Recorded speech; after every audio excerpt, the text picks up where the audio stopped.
Colorado farmers help feed America, we know, and fertilizers and pesticides have always been part of the business. But one farmer on the western slope is determined to make them less so to protect the earth.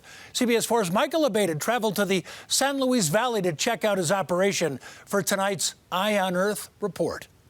If you know anything about growing and you took a look at this field, you might think this potato farmer doesn't know what he's doing, but that couldn't be further from the truth. Sure, Rockey Farms is doing things a little bit differently than normal, but their potatoes, well, they're the best they've ever been, if not better. Brendon Rockey knows his fields, and he knows where to find gold. There's some nice pretty potatoes.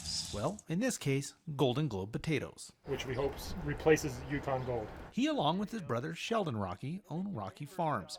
They grow potatoes in the San Luis Valley. Omarosa, Austrian Crescent, Sangre, Masquerade. A lot of potatoes. The next one doesn't even have a name. Purple Majesty, those are Purple Viking. Asterix, Columbine Gold, and then Rocky Mountain Russet Emerald. But he also grows a lot of other plants that never make it to market, like peas, buckwheat, and chickpeas. I'm growing them out there because the potatoes truly do perform better when they have some diversity out there. That goes against most modern farming norms, which Brendon says these days is more like a chemistry project with all the different fertilizers and pesticides he would need to grow a single healthy crop like potatoes. They're very harsh on the soil. They destroy soil structure. They destroy the life in the soil. Instead, he's creating biodiversity on his farms to solve his problems. Ladybug pupa. He relies on predator insects to eliminate the pests. To fertilize, he uses compost, livestock grazing, and oh, look at those guys. Companion crops planted among his potatoes, which don't compete with them and instead fertilize the ground the old-fashioned way. So the plant can take in CO2 from the atmosphere, make this glucose, feed the bacteria, allowing them to thrive, so the bacteria can take the nitrogen from the atmosphere, add it to the soil. His family has been farming in the valley for 83 years, but this is a 25-year project of his that he is now just perfecting.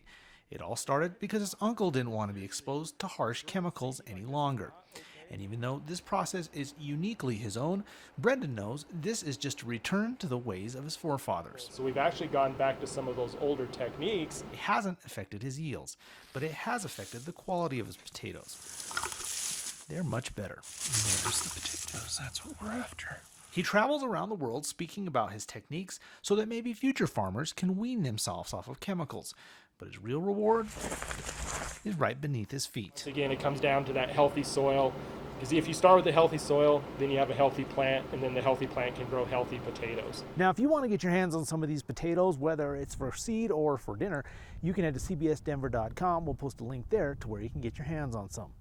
In Center, I'm Michael Aveta for CBSN Denver.